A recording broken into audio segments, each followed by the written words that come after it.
So the first thing that we're going to do in class today is we're going to draw our first phylogeny.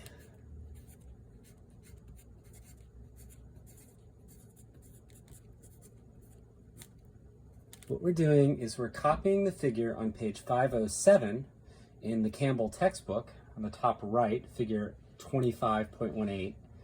And it is a phylogeny that shows the three domains of life. A phylogeny, any phylogeny, is a hypothesis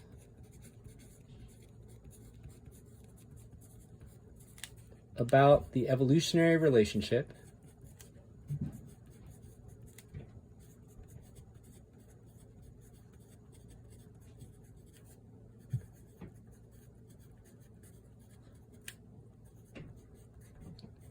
between organisms.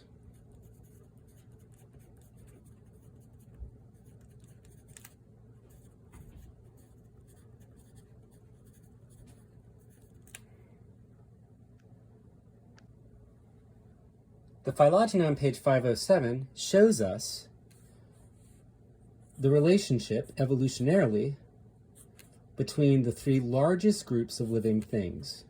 So if this is the origin of life, or the first living thing, an evolutionary event happened here where there is the common ancestor to all bacteria,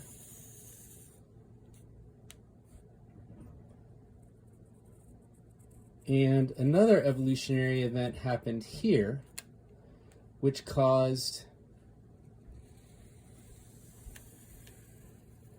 the evolution of eukaryotes and the evolution of archaea.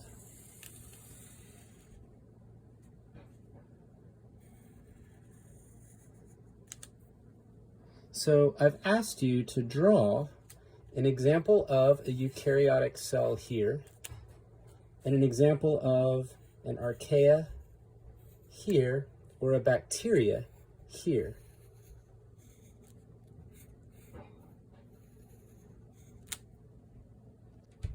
You should notice that the microscopic view of the bacteria and the archaea shows that they are so tiny, you can't really distinguish anything even at 1,000 times magnification. And we can't visually tell the difference between archaea and bacteria.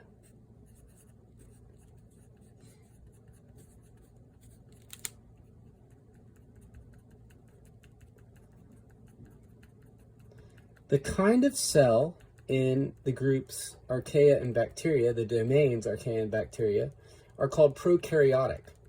And we'll define that here in a minute. Eukaryotes, or eukarya on the other hand, have much larger cells, and within the cells there are structures, some of which are membrane bound. So here would be a nucleus.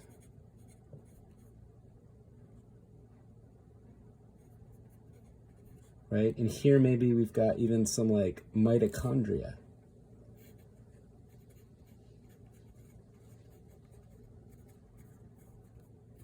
So this domain would be eukarya.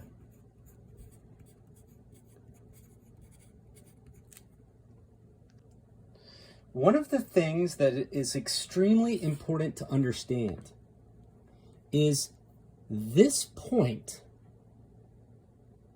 where things branch off evolutionarily has meaning, but the order they appear on the top doesn't confer any meaning. So if I flip this graph here and put archaea here and eukarya here, it wouldn't change the meaning of the phylogeny or the hypothesis. In other words, were I to draw this phylogeny this way, where B is bacteria and E is eukarya and A is archaea, this phylogeny means exactly the same thing as this phylogeny.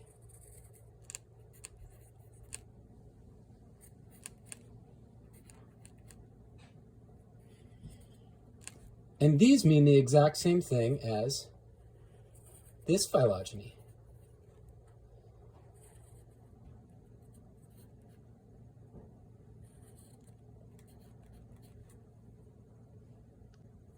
On any phylogeny, the axis from the common ancestor to everything on the phylogeny towards all of the organisms at the ends of the branches is time. Whether the phylogeny is drawn like this or like this axis is time.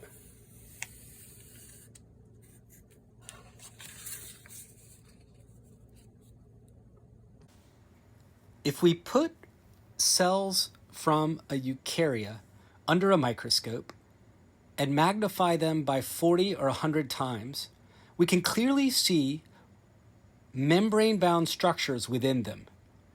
The cell membrane itself is like a bag in water. Inside of that, there are other membranes or other bags. One of these is the nucleus, but eukaryotic cells also contain mitochondria. Eukaryotic cells also have DNA packaged in chromosomes within their nucleus. If we take bacteria and archaea and put them under a microscope, the size difference is astounding. Even at 400 times magnification, individual archaea and bacteria cells look like tiny little specks. In addition to this, the cell membranes have no membrane-bound structures or no membrane-bound organelles within the bag or membrane of the prokaryotic cell. So these are bags that lack bags inside of them. They also have circular DNA. Their DNA is not packaged in chromosomes. So if we were to take the obvious traits of bacteria and archaea listed here and use them to build a phylogeny, which is supposed to show the evolutionary relationships of organisms, we would put archaea and bacteria in together in the same clade, or a group of organisms that includes all of the descendants as well as their common ancestor. This would actually be incorrect. We see here eukaryotes are more closely related to archaea than they are to bacteria. And if we were to draw a group that contains all prokaryotes, it would not be a proper clade.